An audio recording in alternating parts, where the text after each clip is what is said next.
Hi guys, स्वागत है आप सभी का मेरे चैनल पे। मैं हूं सौरभ और आज मैं एक्सप्लेन करने वाला हूं one of the best web series in Netflix जिसका नाम है मनी हाइस्ट।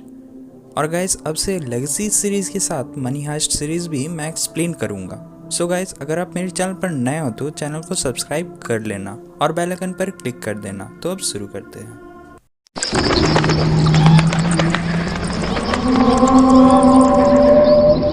तो एपिसोड स्टार्ट होते ही हमें टोक्यो को दिखाया जाता है कि वो अपना इंट्रो देती है और बताती है कि उसका एक बॉयफ्रेंड भी था जो आखिरी चोरी करते समय मारा गया।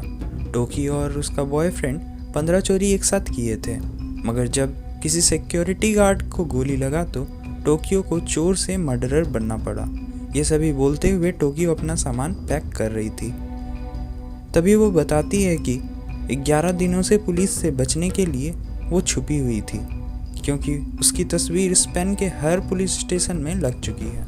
इसलिए शहर छोड़ने से पहले पीसीयू से टोक्यो अपनी मॉम को कॉल करती है और बताती है कि मॉम, मैं कहीं दूर जा रही हूँ। तो उसकी मॉम बोलती है, इस ट्रिप में जाने का क्या मकसद है? कहीं ये तो नहीं कि तुम मुझसे दोबारा नहीं मिलोगी? तब टोक्यो बोलती है, नहीं, ऐसा कुछ भी नहीं है। मैं आपको टिकट्स भेजूंगी ताकि आप मुझसे आकर मिल सकें। तो उसकी मॉम बोलती है, कहाँ की टिकट्स? सिमेट्री की। तब टोक्यो को एहसास होता है कि उसकी मॉम अकेले नहीं है। तभी टोक्यो अपनी मॉम को घर से बाहर जाने के लिए बोलती है ताकि टोक्यो अपनी मॉम को लेकर कहीं दूर जा सके। उसी वक्त टोक्यो का फोटो कोई व्यक्ति अपने कैमरे से खींचता है और कार से टोक्यो का पीछा करता है और टोक्यो से बातें करने का कोशिश करते हैं। फिर टोक्यो के नहीं रुकने पर टोक्यो से वही बातें बोलते हैं जो टोक्यो अपनी मॉम से बातें की थी। फिर टोक्यो कार में अंदर घुसते ही उस व्यक्ति पर पिस्तौल तानती है और पूछती है, तुम कौन हो? कहीं पुलिस तो नहीं हो? तब हमें पता चलता है कि उस व्यक्ति का नाम प्रोफेसर है और वो अपने कैमरे से टोक्यो को दिखाते हैं कि उसकी मॉम के घर पूरी तरह से पुलिस घेर चुकी है और टोक्यो का ही इंतजार में है। तभी प्रोफेसर टोक्यो को बोलते हैं, मैं तुम्हारी मदद करना चाहता हूँ। मैं तुम्हारे लिए एक ऑफर लाया हूँ। एक डकैती यानी चोरी करने का ऑफर है जो सबसे अलग होगा। मैं उन लोगों को खोज रहा हूँ जिनके पास खोने के लिए ज़्यादा कुछ ना हो। कैसा रहेगा 2.4 मिलियन यूरोस चुराना? फिर टोक्यो राजी हो जाती है प्रोफेसर के साथ काम करने के लिए। फिर हमें अचानक प्रोफेसर और उनकी टीम को दिखाया जाता है कि उन लोगों को प्रोफेसर अपनी घर लेकर जाते हैं जो शहर से काफ़ी दूर है। फिर प्रोफेसर सभी को बताते हैं कि हम यहाँ 5 महीने डकैती की तैयारी करेंगे। तब एक व्यक्ति बोलता है, क्या मतलब तुम्हारा? 5 महीने? पागल हो क्या? तब प्रोफेसर उन सभी को समझाते हुए बोलते हैं कि बात करते हैं उन लोगों की जो सालों गुजार देते हैं पढ़ाई करने के लिए, एक जॉब पाने के लिए या सैलरी के लिए, और वही सैलरी हमें भीख जैसी मिलती है। तो हम 5 महीने तैयारी करेंगे तो क्या होगा? और इस डकैती के बाद हम सभी को कभी कमाने की ज़रूरत नहीं पड़ेगी और ना ही हमारे बच्चों को। फिर प्रोफेसर बोलते हैं कि तो अब तुम सब एक दूसरे को नहीं जानते हो और मैं भी यही चाहता हूँ कि आप सभी अपने रियल नेम यूज़ नहीं करें। कोई किसी को पर्सनल क्वेश्चन नहीं पूछेगा और ना ही आप कोई पर्सनल रिलेशनशिप बनाएंगे। तब सभी कोई अपने नाम कंट्री के नाम में रखते हैं। फिर टोक्यो बताती है, तो इस तरह उसका नाम टोक्यो हो गया। उसके बाद वो सभी का नाम बताती है और गाइज हमें दिखाया जाता है बर्लिन को, जिसकी 27 चोरियों की केसेस दर्ज है पेरिस में। फिर मॉस्को को दिखाया जाता है कि वो किसी भी तरह के लॉक खोल देता है। उसके बाद डेनवर, जो मॉस्को का बेटा है और एक स्ट्रीट फाइटर किंग है। फिर रियो को, जो 6 साल की उम्र से ही कंप्यूटर और प्रोग्रामिंग में माहिर है। फिर ये दोनों जुड़वे भाई हेलसिंकी और ओस्लो, जो एक सोल्जर जैसे हैं। फिर नायरोबी, जो 13 साल की उम्र से ही नकली नोट बनाना सीख गई थी और अभी ये टीम की क्वालिटी मैनेजर है। इन सभी का क्रिमिनल रिकॉर्ड है, पर प्रोफेसर का कुछ क्रिमिनल रिकॉर्ड नहीं है। बस यही पता है सभी को कि वे 19 साल में अपनी आईडी रिन्यू करवाए थे। तब प्रोफेसर बोलते हैं कि हम किसी के पैसे नहीं चुरा रहे हैं और यही सही है। तब लोग हमारा सपोर्ट करेंगे और हम सभी को पूरा ध्यान रखना होगा कि एक भी जान ना जाए, नहीं तो लोग हमें विलन समझेंगे, फिर वे हमारी सपोर्ट नहीं करेंगे। तब टोक्यो प्रोफेसर से पूछती है, प्रोफेसर हम चोरी कहाँ करेंगे? तो प्रोफेसर बोलते हैं, the royal meant of Spain. फिर हमें वर्निस में 8:35 AM में दिखाया जाता है कि एक वैन से वे सभी डकैती टीम डकैती करने जा रहे थे। तभी रियो सभी से पूछता है, ये मास्क किसने चूज किया है और ये मूंछों वाला आदमी कौन है?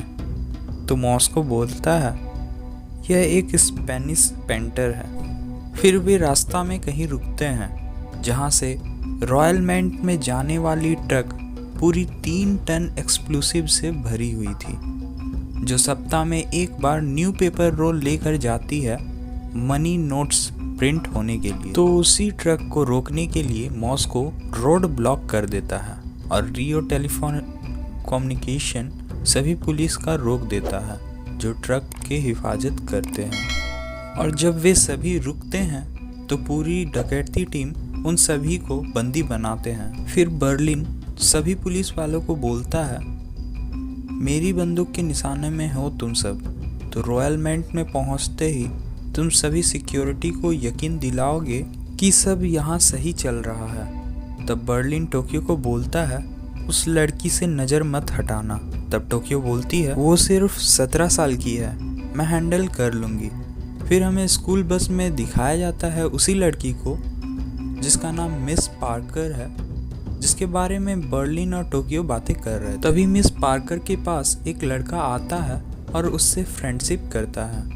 तब तक में स्कूल बस रॉयल मेंट पहुंच चुकी थी। तब वे सभी स्टूडेंट्स रॉयल मेंट के अंदर जाते हैं। तभी टोक्यो प्रोफेसर को बताती है कि वो लड़की रॉयल मेंट के अंदर जा रही है। फिर हमें दूसरी तरफ बर्लिन को दिखाया जाता है कि वो पुलिस की मदद से रॉयल मेंट के अंदर जाता है और रियो बर्लिन को बताते रहता है कि कैमरा कहाँ और किस तरफ है, जिससे बर्लिन कैमरा से बचते हुए रॉयल मेंट के अंदर पहुँचता है। और दूसरी तरफ सभी स्टूडेंट्स को एक आईडी पास मिलता है जिससे वे सभी अंदर जाते हैं। तभी ट्रक के अंदर से रियो अलार्म भी डीएक्टिवेट कर देता है।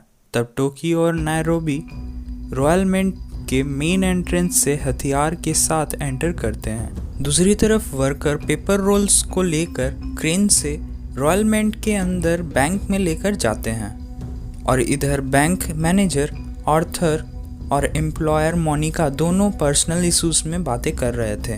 तभी पेपर रोल से मास्क पहनकर डकैती टीम निकलते ही मैनेजर और मोनिका को डराते हैं और सिक्योरिटी को बर्लिन और डेनवर गन पॉइंट से डराते हैं। और इधर टोक्यो और नैरोबी एंट्रेंस सिक्योरिटी को भी गन पॉइंट से डराते धमकाते हैं। जब सभी सिक्योरिटी को डकैती टीम बांध लेते हैं और असेंबल कर लेते हैं, फिर एम्प्लॉयर्स को भी डकैती टीम एक जगह असेंबल करते हैं। तब रियो रॉयल मेंट के सभी एंट्रेंस और अलार्म्स को बंद कर देता है। तब टोक्यो और नायरोबी सभी स्टूडेंट्स को भी एम्प्लॉयर के साथ असेंबल करते हैं। टोक्यो प्रोफेसर को बताती है कि मिस पार्कर नहीं मिल रही है और टोक्यो मिस पार्कर को खोजती है। दूसरी तरफ मिस पार्कर अपने बॉयफ्रेंड के साथ काफ़ी क्लोज आ जाती है, पर उसी वक्त बॉयफ्रेंड मोबाइल से मिस पार्कर के प्राइवेट फ़ोटोज़ वायरल करने का कोशिश करता है और मिस पार्कर चिल्ला कर बॉयफ्रेंड से मोबाइल मांगने लगती है। तभी टोक्यो उन दोनों की आवाज़ सुनकर उन दोनों को खोजकर सभी के साथ असेंबल करके उनकी आंखों में पट्टी बांध देती है। तब बर्लिन सभी एम्प्लॉय और स्टूडेंट्स को बोलता है, मैं वो हूँ जिसकी नज़र आप लोगों पर है। अगर आप इसी तरह मेरी बातें सुनते रहोगे तो आप सभी जिंदा रहोगे। तब डेनवर सभी से मोबाइल लेता है और तभी लैंडलाइन फ़ोन पर कॉल आता है। तो बर्लिन मोनिका को कॉल पर बातें करने बोलता है और यकीन दिलाने बोलता है कि आज किसी टेक्निकल प्रॉब्लम के कारण बैंक बंद है। तब मिस मोनिका बातें करती है और यकीन दिलाती है कि आज बैंक बंद है। दूसरे तरफ मॉस्को ब्यूरो यानी तिजोरी का लॉक अनलॉक करता है। फिर डेनवर और मॉस्को पैसे को सभी बैग में भरते हैं और इधर ऑस्लो रॉयल मेंट के अंदर आने के 20 मिनट बाद से ही वायर बिछाना शुरू कर दिया था ताकि प्रोफेसर से डकैती टीम बातें कर सके और ताकि कोई फ़ोन और रेडियो फ्रीक्वेंसी से बच सके और पुलिस तक ये डकैती के बारे में ना पता चले। फिर हमें दिखाया जाता है कि सभी के मोबाइल एक जगह बंद करके टोक्यो रख दी थी और तभी टोक्यो को यह भी एहसास होता है कि ये शांति कुछ समय के लिए होगी। तभी टोक्यो के पास रियो आता है। तब टोक्यो एक दिन पहले के बारे में बताती है कि रियो उसे किस तरह प्रपोज किया था और एंगेजमेंट रिंग नहीं होने पर रियो अपना लॉकेट टोक्यो को देता है। फिर वे दोनों काफ़ी क्लोज आ जाते हैं। तभी फिर हमें प्रेजेंट में दिखाया जाता है कि एक फ़ोन रिंग होने लगता है जो मिस पार्कर का फ़ोन था। तब रियो फ़ोन को ऑफ करता है। बर्लिन अपने टीम को बोलता है कि सभी मास्क पहनकर बाहर जाने के लिए तैयार हो जाओ। जब तुम सभी तैयार हो जाओगे तो अलार्म एक्टिवेट कर देंगे। तभी प्रोफेसर बर्लिन को बोलते हैं अब एंट्रेंस खोलने के लिए तैयार हो जाओ। फिर बर्लिन सभी एम्प्लॉयर और स्टूडेंट्स को कुछ कदम पीछे करते हैं। डकैती टीम पैसे भरे हुए बैग को लेकर एंट्रेंस खोलकर तैयार होते हैं। उसी वक्त बैंक मैनेजर आर्थरो डकैती टीम को देखता है और आर्थरो को बर्लिन देख लेता है कि आर्थरो अपने आँख की बंधे पट्टी को खोलकर देख रहा है। तब बर्लिन आर्थरो की पट्टी को खोलकर उससे बोलता है तुम्हें पता है हॉरर मूवी में एक अच्छा व्यक्ति होता है जिसे लोगों को बचाने की खुजली रहती है और आखिरी में वो व्यक्ति मारा जाता है। यकीन करो तुम वही व्यक्ति हो। फिर बर्लिन अपनी टीम को बोलता है 30 सेकंड बाद हम निकल रहे हैं। उसी बीच टोक्यो प्रोफेसर की बातें को याद करती है। प्रोफेसर बताते हैं कि हमें पुलिस को भनक नहीं लगने देना है कि हम क्या कर रहे हैं। बस उन्हें यही लगेगा कि हमें वो रंगों हाथ पैसे के साथ पकड़ लिए हैं और हमें बंदूक चलाने के अलावा कोई और बचने का तरीका नहीं है। फिर हमें वापस रॉयल मिंट के अंदर आ जाना है। तो प्रोफेसर के प्लान के मुताबिक टोक्यो उसके टीम के साथ पैसे लेकर बाहर निकलती है। तब पुलिस टीम भी आ जाते हैं और डकैती टीम पर फायरिंग करने लगते हैं।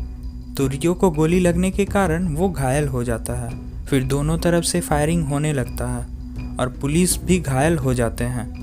तब पैसे के बिना ही टोक्यो रियो को वापस रॉयल मिंट के अंदर ले जाती है। तब सभी टीम वापस अंदर आ जाते हैं और एंट्रेंस भी बंद कर देते हैं। तब टोक्यो बोलती है और सोचती है कि प्रोफेसर ये नहीं बताए थे कि पुलिस के पास गन रहेंगे तो हम क्या करेंगे। और गाइस ये एपिसोड यहीं ख़त्म हो जाता है। सो गाइस वीडियो अच्छे लगे तो लाइक करना, शेयर करना और इसी तरह के वीडियोस के लिए चैनल को सब्सक्राइब कर लेना। मिलता हूँ अब आपसे अगले वीडियो पे। तब तक के लिए goodbye and take care.